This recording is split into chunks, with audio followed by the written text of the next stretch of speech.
Yes, this is the Falcon speaking. Oh, Helen, I'm glad you called. I won't be able to make it tonight, Angel.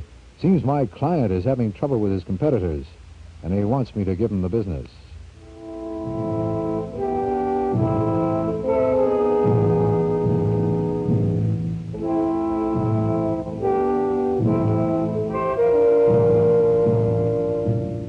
The Mutual Broadcasting System takes pleasure in bringing you the new transcribed Adventures of the Falcon, starring George Petrie as Mike Waring. In just a moment, the Adventures of the Falcon. But first, now hear a Mutual Minute. One man's mystery may be another's poison, but on Mutual you can find mystery throughout the week to please any taste. If factual police action drama is your pleasure, then you'll want to tune in every week for Under Arrest and Crime Fighters. On Under Arrest, Police Captain James T. Scott pursues a twisted path of criminal activity to its inevitable conclusion. A man under arrest. Crime Fighters is a program that emphasizes the equal importance of all who wage war against the enemies of society. For people whose taste in mystery fare is for the unusual, the strange, and the eerie, there's Nightmare. Here every week you can hear the master of chills, Peter Lorre, narrate a tale of taut suspense. And for the intrigue and delight of breathless excitement in high places across the world, screen star George Sanders brings High Adventure. Don't forget, it's Mutual for mystery. All kinds of mystery throughout the week over most of these stations. And now we invite you to listen to the Adventures of the Falcon as Mike Waring solves the case of the Snappy Snapshots.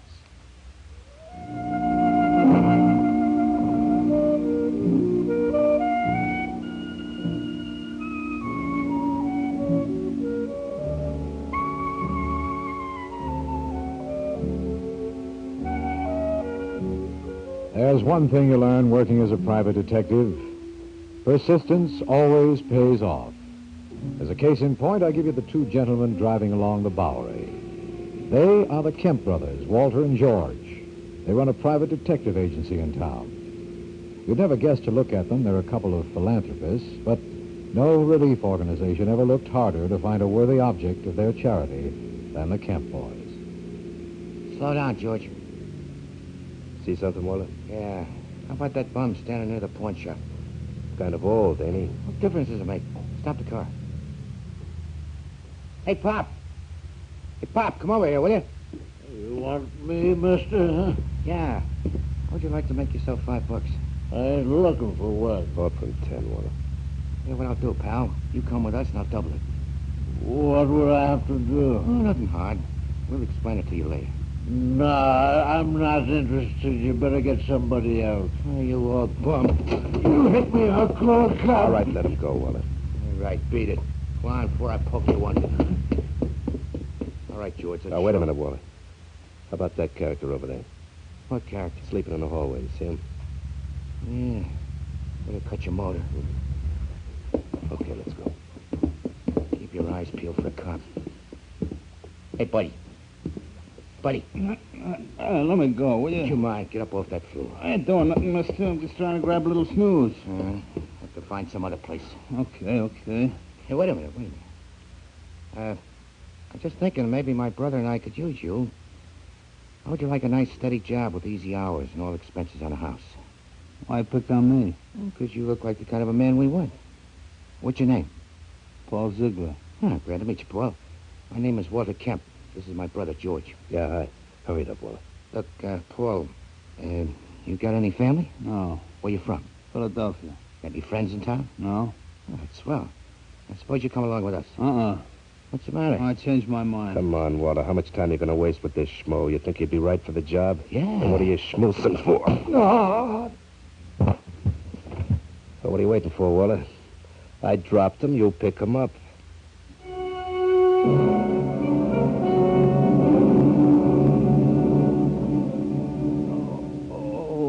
Stubborn too, Walter. Okay, George, you better beat it. What for? You don't think he'll want to play ball if he sees you here, especially after the way you socked him. All right, I'll meet you at the house. Don't wait up. I may be late. Hello, Paul. How do you feel? Who the devil are you? Walter Kemp, you remember? You're the one who slugged me? Nah, that was my brother. Where is he? Now, take it easy. George is a little hot-headed. Yeah, well, nobody's pushing me around. I didn't mean to. He just lost his temper. After all, he offered you a job for 60 a week. 60 a week? That's right. For how long? As long as you want it. Maybe after the first month there might even be a little raise. What would I have to do? Practically nothing. You see, my brother and I run a little detective agency. We specialize in divorce cases. What do you mean? Well, suppose you were married to some dame you didn't like. We furnish the evidence that she's seeing some other guy on the side. What if she ain't? Then we manufacture it. I don't get you. Look, we got a case in the office right now. That's what we wanted you for. My client is married to a gal named Phyllis Howard. Phyllis Howard? That's right. And just because my client's got a couple of bucks, she won't let him go. So we're going to fix it so she's got no choice in the matter. How? Well, tomorrow morning around 6 o'clock, we'll get you into her apartment through a window. Her husband will be waiting on a fire escape with a camera. Now, all you got to do is put your arms around her while he takes a picture. And I get $60 for the job? That's right. Ain't enough. I want 100. Drive an awful tough bargain. Now, you heard me. You ain't dealing with some chump, you know. I want $100 or it's no deal. Well, since it's all set up for tomorrow, okay. Now, wait a minute. That ain't all. I ain't going to this Phyllis's apartment in these clothes. Don't worry about it, Paul. As long as I know we can count on you, we'll have you dressed to kill. Now, what could be fairer than that?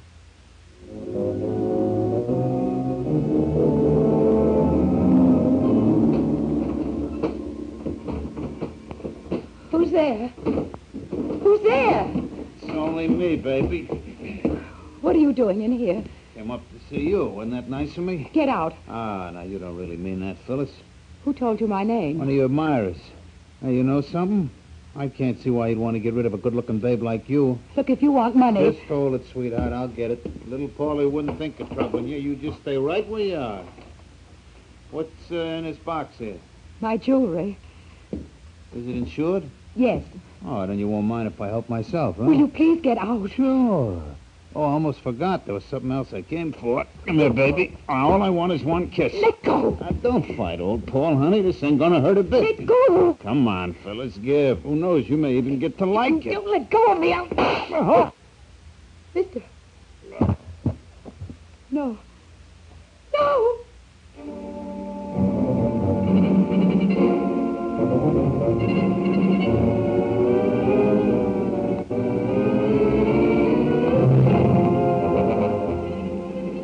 In a moment, we'll return to the adventures of the Falcon. But first, if you're a baseball fan, this is for you.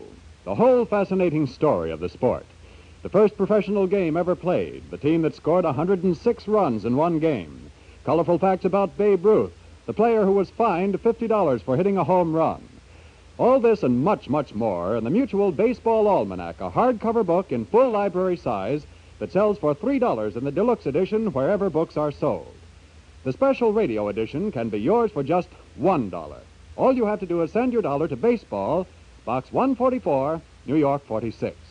Here is a 256-page book crammed full of all the facts and figures you need to win any baseball argument. And there are special articles by some of the biggest stars in baseball: Campanella, Pearsall, Doby, Rizzuto, Musial, and many others. Send for your copy of the Mutual Baseball Almanac now. Just $1 to Baseball, Box 144, New York 46.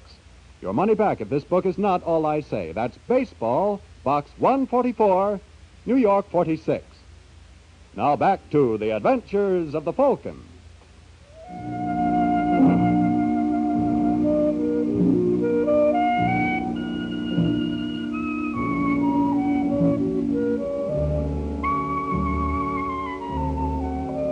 3 hours later, I was awakened from a beautiful dream by the doorbell. It was a pity to break it up. I was having such a wonderful time. I tried to find my place again, but whoever was leaning on the bell refused to get discouraged, so I tossed on a robe and staggered to the door. Mr. Waring. Well... Are you Mike Waring? I'm never quite sure in the middle of the night. My name is Phyllis Howard. I don't care if... Did you say Phyllis Howard? That's right. Now, come in. How come they let you wander around loose? What do you mean? Aren't you the gal whose uncle was T.J. Howard? Yes. And didn't I read in the papers that when his will was probated last month, he left you a cool $10 million? It was only one. Well, whenever I read figures containing more than 3 zeros, I get astigmatism. What's bothering you that $1 million can't fix? Murder. Murder? Yes, there's a dead man in my apartment. How'd he get there? I think he came off the fire escape. And he was alive when he walked in? Yes. Who is he? He called himself Paul. Paul, huh? What about his last name? I don't know. Did he try to walk off with any of your property? My purse and my jewel box. Okay, then we'll claim self-defense. Self-defense? Yes. What'd you do with the gun? Well, I didn't kill him. And who did? I don't know. Now, look, Miss Howard. I tell you, I didn't. He tried to kiss me, and while we were struggling, there was a shot. From his gun? I guess so. Anybody hear it? Well, apparently not. What happened after that? I must have fainted. When I came to, I decided I'd better call on you. What made you pick on me? Well, I heard someone mention your name. Who? I'm not sure. You're not sure of anything, are you, Phyllis? You positive this Paul character is dead? Well, he didn't move. That doesn't prove anything. Did you listen for his heartbeat? Well, no. And suppose we go over to your place and try it. I got a wonderful ear for that sort of thing.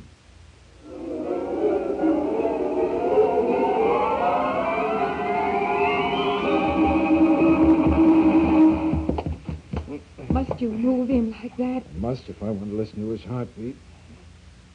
Well, You were right the first time, Phyllis. We could have saved ourselves a trip. Now, this is gun. yes. Where's yours? Well, I told you I don't have any. Well, friend Paul certainly wasn't killed with this thing. He wasn't? Not unless he was hit by a gumdrop. This is a kid's toy pistol. Well, I don't understand. Now, look, Phyllis, if you want me to work for you, you'll have to trust me. Now, what was this man to you? I told you I never before saw him in my life. I thought he was a burglar. Where's your purse and jewel box? Well, he put them under his coat No, they're not here now. Where did you generally keep them? in my night table. That one? Yes. What? How did they get back in there? That's what a jury will want to know if we claim he tried to rob you. You've got to believe me, Mr. Waring. I've told you the truth. Who's that? I have no idea. Open that closet. What are you going to do? Get him out of sight. Oh, can I help? Better answer that. All right. Just a second, I'm coming. Who is it? Well, please slip it under the door, will you? What is it, Phyllis? The doorman said someone left this envelope at the desk for me. Oh, let's see it. Why, they're pictures. And what pictures? They're all of you, Angel. Not very flattering, are they? No. Well, don't feel too badly. You couldn't expect to look your best slumped over Paul's body. What does it mean? Blackmail. Blackmail.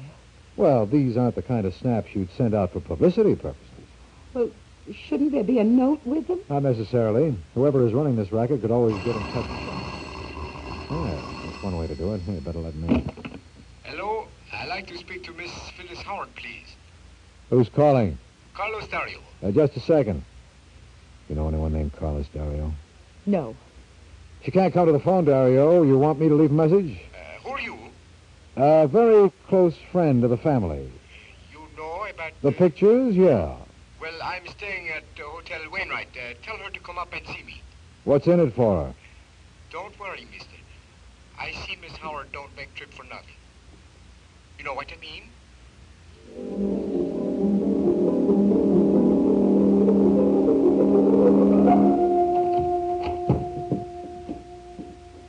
That you, George? Well, it ain't Sergeant Friday. Get out of my way. What's up? I gotta call our client. Do you mind? Well, you know he left strict instructions you were to shadow the Howard thing. Well, she just left for Dario's apartment. So what? So she wasn't alone. She had an escort, a fella named Mike Waring. Quit your kidding. Oh, don't be a jerk. You think she hired Waring? Now, what does it sound like to you? But she wasn't supposed to. He told me a girl in her position would pay right off. Told me there wouldn't be any trouble. Now, what did you want? Guarantees? You gotta do something, George. If you let go of my coat, I will. Now, let me at that phone. No, I don't mean calling a client.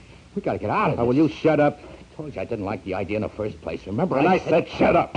Now, hand me that phone.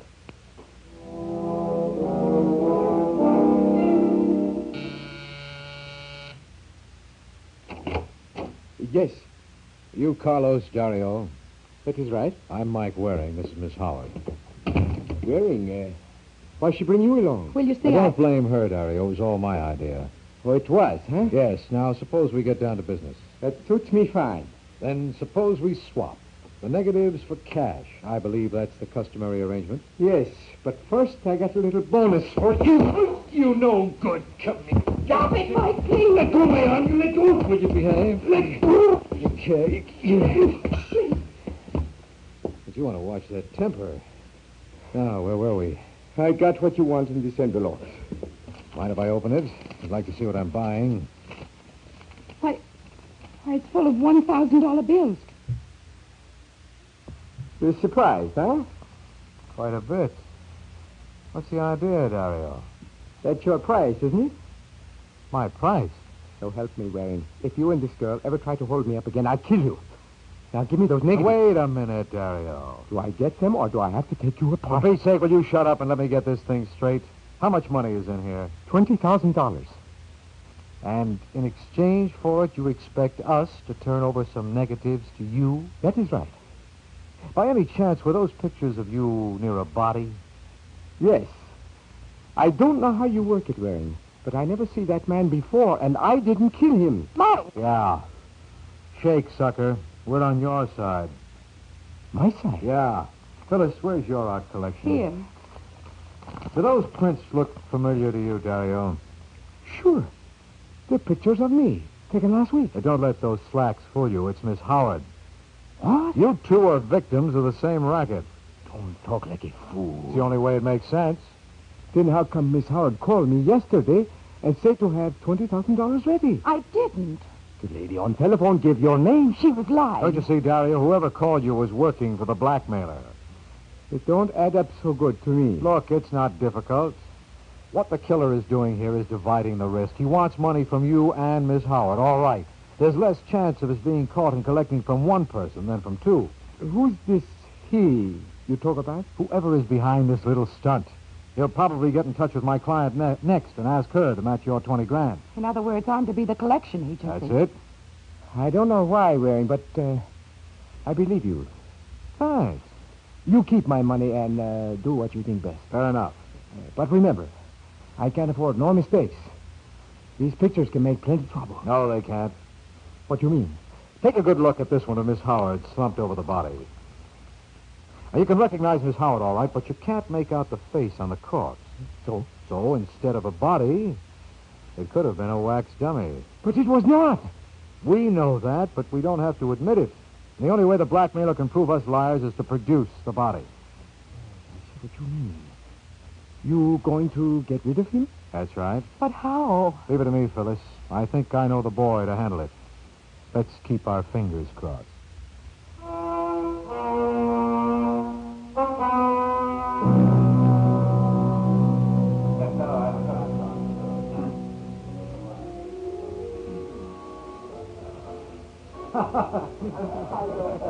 Care for another drink, Sergeant? No, thanks.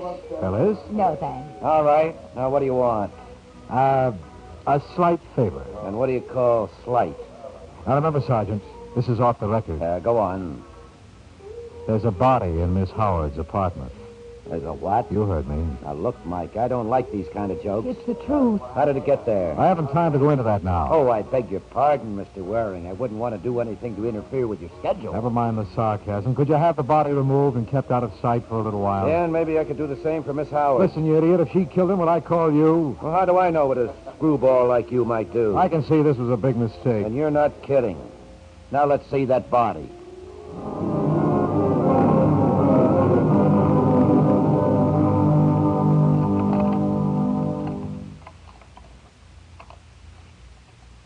You've got to believe me, Sergeant. I didn't kill him. We'll let the DA decide that. Come on now, open up that door. Well, where is he? In the bedroom closet. All right, Miss Howard. Lead the way. Now, for the last time, I'm asking you, The Sergeant... answer is still no. He's in there. Oh, Mike. Steady, baby. You want some help, Kroeger? No, you've done more than your share of... Okay, Mike, what's the idea? What's the matter? Well, you're a great little clown, aren't you? How would you like a punch in the nose? What are you talking about? That ain't no stiff. It's a wax dummy. What? All right, kiddo. I give up. What's the joke?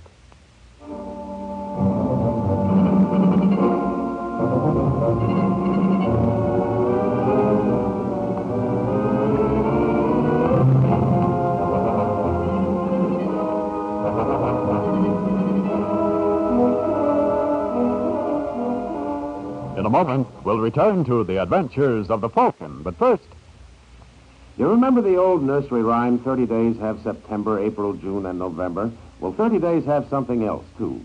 They have the answer to the question, why are Camels America's most popular cigarette? It's easy to find out for yourself why Camels lead by a record 50 and 0.8%. Smoke only Camels for 30 days. Make this pleasant test, and then judge them carefully for mildness, for flavor, for more pure pleasure. Then you'll know why Camels lead the second-place brand by 50 and 0.8%. These latest figures, published in 1954 by Harry M. Wooten, leading tobacco industry authority, show Camel's lead is bigger than ever before. There must be a reason for such popularity, and there is. The reason is Camel's blend of costly tobaccos, unmatched in any other cigarette, that gives smokers real mildness, richer flavor, more pure pleasure.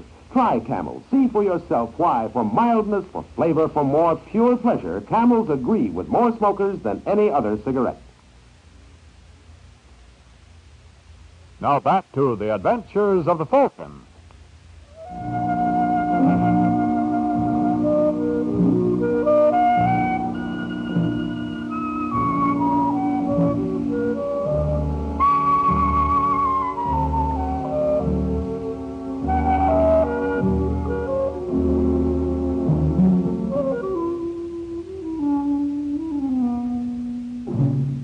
A young fella named Israeli once wrote, "What we anticipate seldom occurs.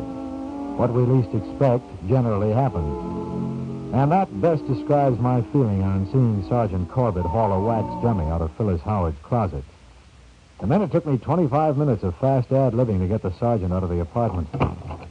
Did he go, Mike? Yes, but his feelings were awfully hurt. I don't think he likes me anymore. What am I going to do? Not a thing. I'm perfectly happy the way things are. The next move is up to the killer. He's got to get in touch with you if he wants to collect. But it may be days before... Mike. You better let me in. Hello? Hello. Is this Mr. Waring? Who wants to know? The name is unimportant, sir. I'll answer to anything you choose. Okay, suppose we call you Prince. I once had a dog by that name. I think you're annoyed with me. You blame me? What was the idea of switching a dummy for the stiff? You didn't approve of my little joke? I don't see the point. I was just anticipating your move on behalf of Miss Howard. I put myself in her place. Did you like it? Not particularly. She's in a pretty awkward spot. How much will it cost you to get off? I'm asking $20,000 for the negatives. What'll you take? I don't believe in haggling, sir. You heard my price. Okay, Prince. It's a deal. Look, I'll send a boy around for the money. Oh, I wouldn't have him followed, Mr. Waring. The consequences would be unpleasant. You'll have the $40,000 ready. 40,000. The other 20 I referred to as Mr. Dario's contribution. Who? Carlos Dario. Never heard of him. There must be some mistake. I was informed that Mr. Dario gave the money to you. Well, your informant gave you a bum steer. Mr. Waring, I always insist on what's coming to me. And I'd like to see you get it. I warn you, sir, if this is a childish attempt at fraud, you'll regret it. Well, Phyllis, that was Prince. But you told him you didn't receive any money from Dario. Uh-huh. What are you up to? It's perfectly simple, Angel. Any dollar I give that man is money thrown down the sewer. Well, 20 grand is an awful big hunk of change to toss away like that. But that money doesn't belong to you. You're looking at it the wrong way, Phyllis. It's bound to cost Dario 20 grand anyway. Now, I'm sure he'd rather it wound up in my pocket than in Prince's. You don't realize what you're saying. If this Mr. Prince thinks that Dario is holding out on him, there's no telling what he might do. He might even kill him. You know something, Phyllis? I never thought of that. What do you say we just put it out of our minds?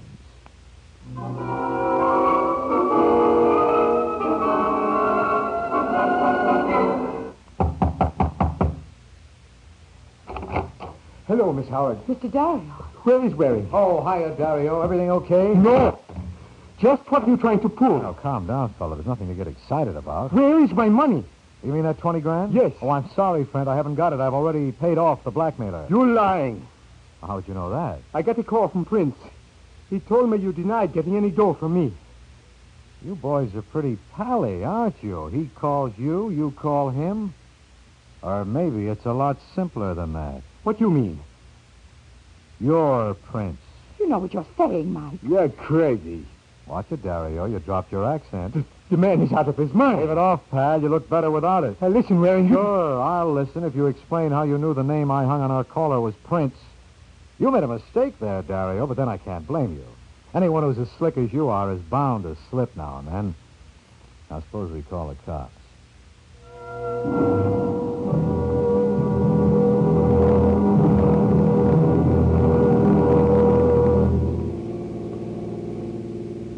Mike.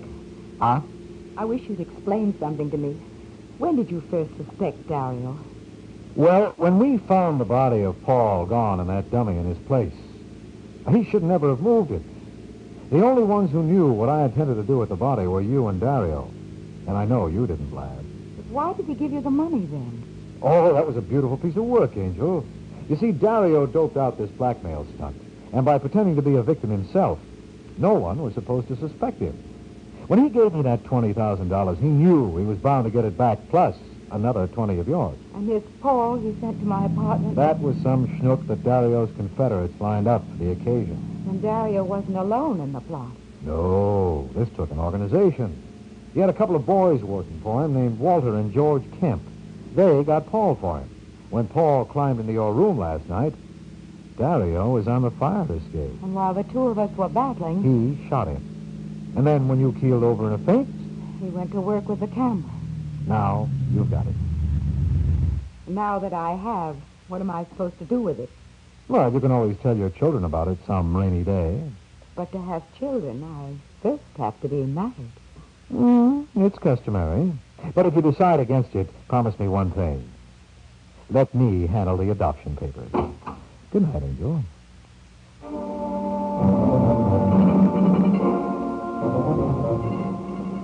In a moment, we'll tell you about next week's adventure of the Falcon. But first, now hear a mutual minute. The advent of supersonic flight, atomic energy, or even the most recent discovery of a battery powered directly by the sun has not changed some aspects of our lives at least.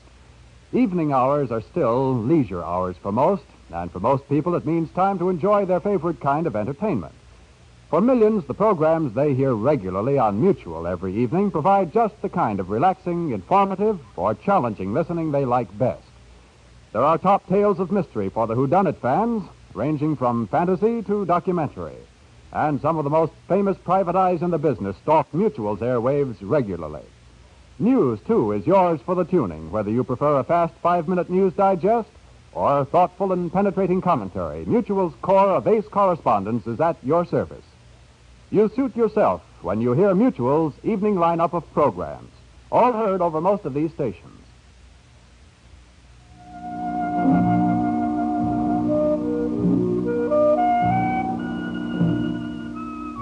The Case of the Handy Helpmate. That's the title of next week's Adventure of the Falcon. And Mike Waring learns that what some wives will do for their husbands is murder. The Adventures of the Falcon was presented by the makers of mild, flavorful Camels, America's most popular cigarette, in cooperation with the Mutual Network. The Adventures of the Falcon is based on the famous character created by Drexel Drake, produced and transcribed by Bernard L. Schubert, written by Eugene Wang. George Petrie was starred as the Falcon, Chuck Webster as Sergeant Corbett. This program is fictional, and any resemblance to actual persons, living or dead, is coincidental. Russ Dunbar speaking.